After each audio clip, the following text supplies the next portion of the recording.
Hello my dear students. आज हम विभाज्यता पर आधारित कुछ और कॉन्सेप्ट देखते हैं जो कि एग्जाम्स में समथिंग पूछे ही जाते हैं। कभी ना कभी एक ना एक क्वेश्चन हमको इनको इस कॉन्सेप्ट पर बेस्ड मिल ही जाता है। ठीक है, तो फर्स्ट कॉन्सेप्ट है एक्स की पावर एन माइनस ए की पावर एन।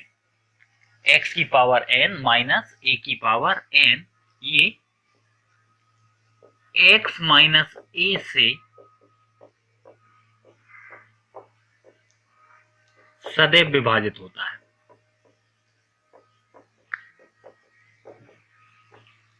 मीन्स कि यदि कोई भी यहाँ पे x है और यहाँ a की जगह कोई भी कांस्टेंट है, कांस्टेंट मतलब कोई भी नंबर है, और दोनों की घातें अगर समान हैं तो वो हमेशा x माइनस ए से विभाजित होगा।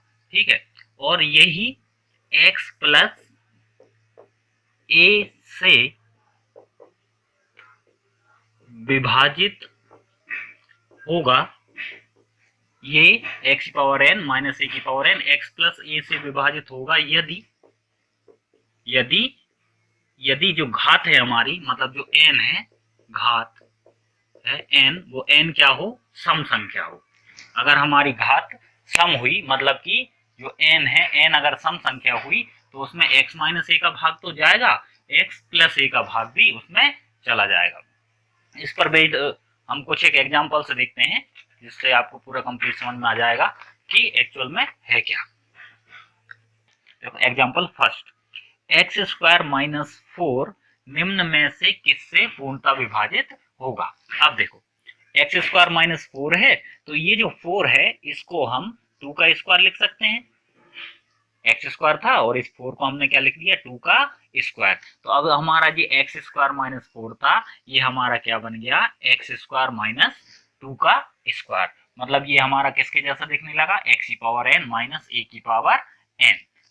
अब इसमें हम देखेंगे तो अब जब माइनस है, एक्स स्क्वायर माइनस 2 स्क्वायर है, तो ये इसमें एक्स माइनस 2 का भाग तो जाएगा ही जाएगा, मतलब ये सदैव एक्स माइनस 2 से विभाजित होगा।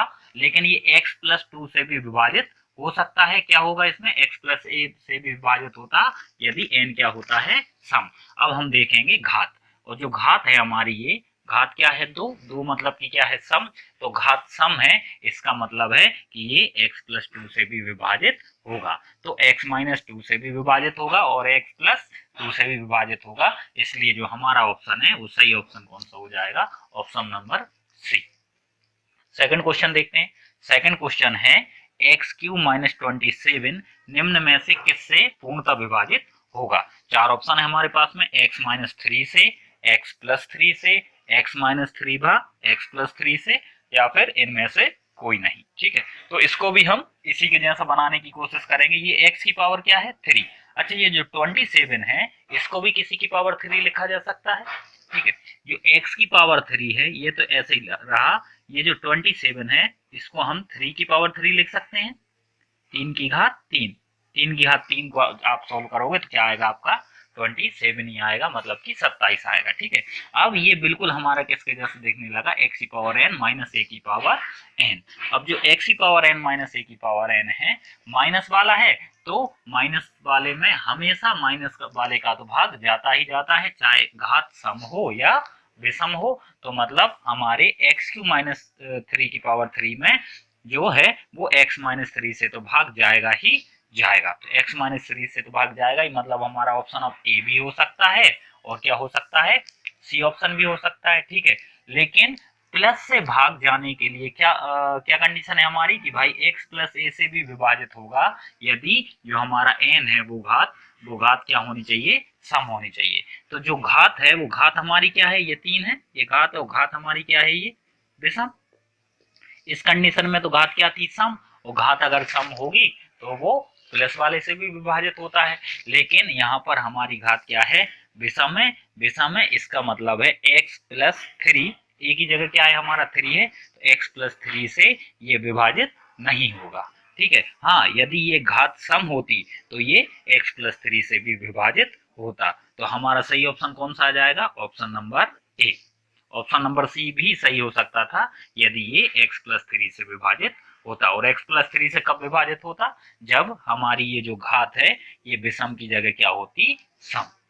ठीक, अब आते हैं थर्ड क्वेश्चन पर। थर्ड क्वेश्चन है x⁴ माइनस 16 निम्न में से किससे पूर्णतः विभाजित होगा। यह भी बिल्कुल एज इट इज जैसे ही क्वेश्चन है। ठीक है, इसमें हमको चार ऑप्शन दे रखे हैं, x-2 से, x+2 से, x-2/x+2 दोनों से, या फिर इनमें से कोई नहीं। तो सबसे पहले हम क्या करेंगे, जो 16 है, 16 जो 16 है, इसको 2 की घात में तोड़ने की कोशिश करेंगे। एक तो ये तरीका रहता है कि भाई हम ऑप्शन से पता कर लेंगे भाई हमें किसकी घात में तोड़ना है। ठीक है, और एक और तरीका क्या रहता है, हम इसकी घात देख लें। क्यों, क्योंकि हमारा जो कॉन्सेप्ट है उसमें इन दोनों की घात क्या होती है, समान होती है। तो इसकी घात अगर 4 है तो हमें इधर वाले जो भी अंक होगा यहाँ पे उसकी भी घात कितनी बनानी पड़ेगी, 4 बनानी पड़ेगी। ठीक है, अच्छा, ऑप्शन की मदद से हमको ये पता चल जाता है कि किसकी घात 4 बनाई जा सकती है। तो अब जो 16 है, 16 को क्या 2 की घात 4 लिखा जा सकता है, बिल्कुल लिखा जा सकता है। तो x⁴ माइनस जो 16 है, 16 को हम लिख देंगे 2⁴। तो ये हो गया हमारा x⁴ माइनस 2⁴, और ये बिल्कुल एज इट इज हमारी कंडीशन के अकॉर्डिंग हो गया है कि भाई x⁴n माइनस a⁴n। अब ऐसा है तो इसमें x माइनस a मतलब कि इसमें x माइनस a की बात मतलब क्या है, x-2। तो इसमें x-2 का हमेशा भाग जाएगा। क्यों, क्योंकि माइनस वाले का सदैव भाग जाता है, माइनस वाले से सदैव विभाजित होता है। हाँ, इसमें अब प्लस वाले से मीन्स की x+2 से भाग जाएगा कि नहीं जाएगा, इसके लिए सबसे पहले हमें इसकी क्या देखनी पड़ेगी, घात। ठीक है, कंडीशन हमारी ये बोलती है कि x+a से भी विभाजित होगा यदि जो घात है हमारी, जो n है, वो क्या होना चाहिए, सम। और अगर हम देखें तो ये जो 4 है, घात कितनी है, 4 है, और 4 है मतलब की घात क्या है, सम है। सम है तो इसमें प्लस वाले से भी भाग जाएगा। तो जो x⁴ माइनस 16 है, इसमें x-2 से भी भाग जाएगा और x+2 से भी भाग जाएगा, मतलब कि x⁴ माइनस 16 x-2/x+2 दोनों से विभाजित होगा, और हमारा जो सही ऑप्शन होगा वो कौन सा होगा, सी।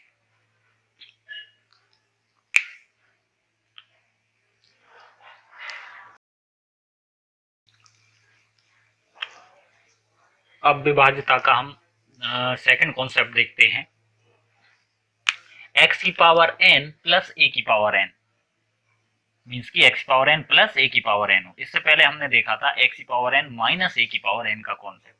अब x⁴n प्लस a⁴n मतलब कि अगर हमारा प्लस में है तो क्या होगा, ये x माइनस a से कभी भी विभाजित नहीं होगा। मतलब कि अगर प्लस वाला कॉन्सेप्ट हमें दिया हुआ है तो वो माइनस से कभी भी विभाजित नहीं होगा। क्यों नहीं होगा एक्चुअल में, क्योंकि हम लोगों ने फॉर्मूला देखा हुआ है कि a² माइनस b² माइनस होता था, तो ये जो माइनस है ये तो टूट जाता है, माइनस में भी टूटता है हमारा और प्लस में भी टूटता है। लेकिन यदि a² प्लस b² देखें तो ये कभी भी माइनस में नहीं टूटेगा, ये हमारा किस में टूटता है, सिर्फ प्लस में ही टूटता है। तो ये कभी भी माइनस में नहीं टूटता है, हमेशा किस में टूटता है, प्लस में। इसी वजह से जो प्लस है, प्लस कभी भी माइनस वाले से विभाजित नहीं होता है। ठीक है, और सेकंड है, अगर x⁴n प्लस a⁴n है तो ये x प्लस a से विभाजित होगा, लेकिन उसमें भी एक कंडीशन है। कब विभाजित होगा, यदि घात n क्या हो, हमारी विषम हो। इस पर भी कुछ एग्जाम्पल देख ले रहे हैं। x³ प्लस 27 निम्न में से किससे पूर्णतः विभाजित होगा। तो सबसे पहले तो हम ये 27 है, इसको किसी की घात क्या बना लें, 3 बना लेते हैं। ठीक है, तो अभी हमने थोड़े कुछ समय पहले देखा था कि ऑप्शंस को देख के भी हम पता कर सकते हैं कि किसकी घात बनाई जाए, या फिर यहाँ से भी हम देख सकते हैं अगर इसकी घात 3 है तो हमें 27 को भी किसी न किसी की घात 3 बनाना ही पड़ेगा। तो 27 को x की घात 3 तो ऐसे ही रहा, 27 को हम लिख देंगे 3 की घात 3। ठीक, अब ये है x की घात 3 और ये है 3 की घात 3, तो ये बिल्कुल हमारा कॉन्सेप्ट जैसा बन गया, x⁴n प्लस a⁴n। अब इसमें देखते हैं तो इसमें x माइनस a से कभी भी विभाजित नहीं होगा ये, तो मतलब कि इसमें भी कभी भी x-3 से भाग नहीं जाएगा, मतलब कि हमारा ए ऑप्शन और सी ऑप्शन तो कभी भी नहीं होगा। ठीक है, अब देखते हैं क्या x प्लस 3 से विभाजित हो सकता है क्या। तो x प्लस 3 से विभाजित होने के लिए इसमें कंडीशन क्या है हमारी कि x प्लस ए से विभाजित होगा यदि n जो है ना घात वो क्या हो, विषम हो, और जो हमारी घात है 3 वो 3 क्या है, विषम है। तो विषम है तो ये x प्लस 3 से विभाजित होगा। तो इसलिए हमारा जो सही ऑप्शन है वो कौन सा हो जाएगा, ऑप्शन नंबर बी। इसी टाइप से सेकंड क्वेश्चन भी है। सेकंड क्वेश्चन में है x पावर 5 प्लस 32 निम्न में से किससे पूर्णतः विभाजित होगा। फर्स्ट ऑप्शन है x माइनस 2, सेकेंड है x प्लस 2, थर्ड है x माइनस 2 का x प्लस 2 और फोर्थ ऑप्शन है हमारा इनमें से कोई नहीं। तो सबसे पहले इसमें भी यही करेंगे कि इसको किसी न किसी की घात क्या करना पड़ेगा हमें 5, तभी हमारा ये कॉन्सेप्ट इसमें लग पाएगा। ठीक है, और ये तो फर्स्ट थिंग हो गई। सेकंड ये कि अगर हम ऑप्शंस को देख ले रहे हैं तो ऑप्शंस को देख के भी हमें पता चल जाएगा कि भाई इसको किसकी घात में तोड़ा जाए, 2 की घात में। तो x की घात 5 तो ऐसे ही रहा, जो 32 है ना, 32 को हम लिख सकते हैं 2 की घात 5। 2 की घात 5 मतलब कि 2 गुणा 2 गुणा 2 अगर 5 बार करोगे तो आपको क्या मिल जाएगा, 32। तो अब ये x power n plus a की पावर n हो गया। तो x power n plus a की पावर n में x माइनस a से तो कभी भी भाग नहीं जाएगा, मतलब ये तो x माइनस 2 से, ये x माइनस 2 से कभी भी विभाजित नहीं होगा, मतलब कि हमारा ए ऑप्शन और सी ऑप्शन तो नहीं हो सकता है। ठीक है, लेकिन क्या ये x प्लस 2 से भी विभाजित होगा क्या। तो x प्लस 2 से विभाजित होने के लिए हमें इसकी क्या देखनी पड़ेंगी, घातें। और कंडीशंस ये होती है कि x प्लस ए से तो विभाजित होगा, लेकिन कब, जब जो घात है वो क्या हो, हमारी विषम हो। ठीक है, तो जो 5 है वो 5 हमारे क्या है, विषम है, मतलब कि ये x प्लस 2 से विभाजित होगा। तो सही ऑप्शन हमारा कौन सा आ जाएगा, ऑप्शन नंबर बी।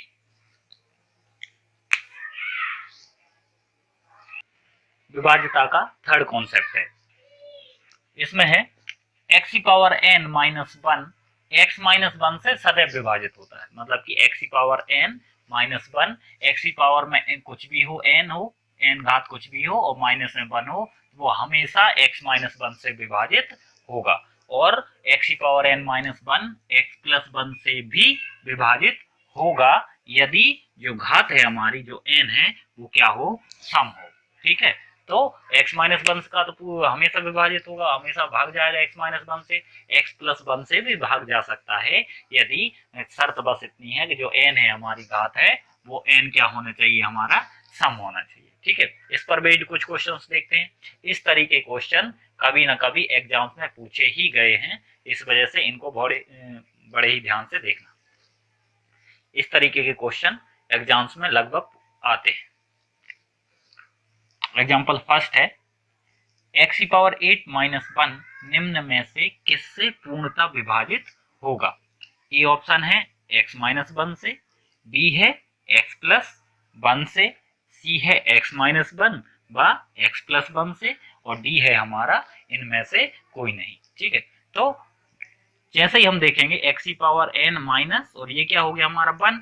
ठीक है, तो अगर बीच में माइनस है तो ये सदैव x माइनस 1 से विभाजित होगा, मतलब इसमें पक्का x माइनस 1 का भाग जाएगा। अब ऑप्शन हमारा ए ऑप्शन भी हो सकता है और सी ऑप्शन भी हो सकता है। ठीक है, अब हमें ये देखना है क्या इसमें x प्लस 1 से भाग जाएगा क्या। x प्लस 1 से विभाजित होगा यदि n क्या हो, सम हो। n मतलब की घात, हमारी घात क्या है 8, और ये जो घात है 8 ये क्या है, हमारी सम है, समघात है, 2 का भाग जा रहा है मतलब सम है, तो समघात है, इसलिए इसमें जो है वो x प्लस 1 का भी भाग जाएगा, मतलब जो सही ऑप्शन है वो हमारा कौन सा हो जाएगा, option number C. Second question पर आते हैं, x पावर 9 माइनस 1 निम्न में से किससे पूर्णतः विभाजित होगा।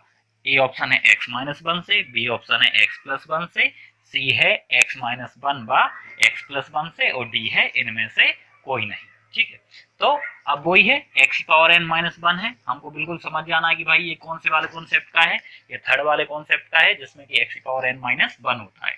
तो x पावर n माइनस 1 में सदैव x माइनस 1 से भाग दिया जा सकता है, x माइनस 1 से सदैव विभाजित होता है, मतलब इसमें हमेशा x माइनस 1 से भाग जाएगा। लेकिन हमें ये और चेक करना है क्या इसमें x+1 से भाग जाएगा या नहीं। तो x+1 से भाग जाने के लिए हमारी जो घात है, मतलब ये जो n है ये क्या होना चाहिए, सम। लेकिन हमारी जो घात है यहाँ पर वो क्या है, विषम है, 9 है। और 9 क्या होता है, विषम है। विषम है इसका मतलब इसमें x+1 से भाग नहीं जाएगा। तो जो हमारा ऑप्शन है वो ऑप्शन हो जाएगा हमारा नंबर ए, x-1 से विभाजित होगा, लेकिन x+1 से विभाजित नहीं होगा। x+1 से विभाजित हो सकता था, लेकिन ये जो घात है ये क्या हो, विषम की जगह क्या होती, सम संख्या होती। ठीक है, अब आते हैं क्वेश्चन नंबर 3 पर। क्वेश्चन नंबर 3 है 2⁻16 - 1 निम्न में से किससे पूर्णतः विभाजित होगा। ठीक है, और ऑप्शन है 11, 13, 17 और 19। ठीक है, अब 2 की घात 16 - 1 है 2⁻16 - 1, तो इसको अगर हम तोड़ें तो 2⁻16 तो बहुत ज्यादा हो जाएगा, तो इसको हम 2⁸ का स्क्वायर -1 का स्क्वायर लिख सकते हैं। 8 दूनी कितना हो जाएगा, 8 दूनी 16। अच्छा, 1 को स्क्वायर क्या होता है 1, इसलिए 1 का स्क्वायर लिख दिया। इसलिए क्योंकि ए स्क्वायर माइनस बी स्क्वायर, ए स्क्वायर माइनस बी स्क्वायर का हमारे पास फॉर्मूला होता है ए प्लस बी और ए माइनस बी। ठीक है, तो इसमें करेंगे अगर अपन लोग इसको, तो इसको एक बार प्लस कर देंगे और एक बार माइनस, 2⁸ - 1 और 2⁸ +1।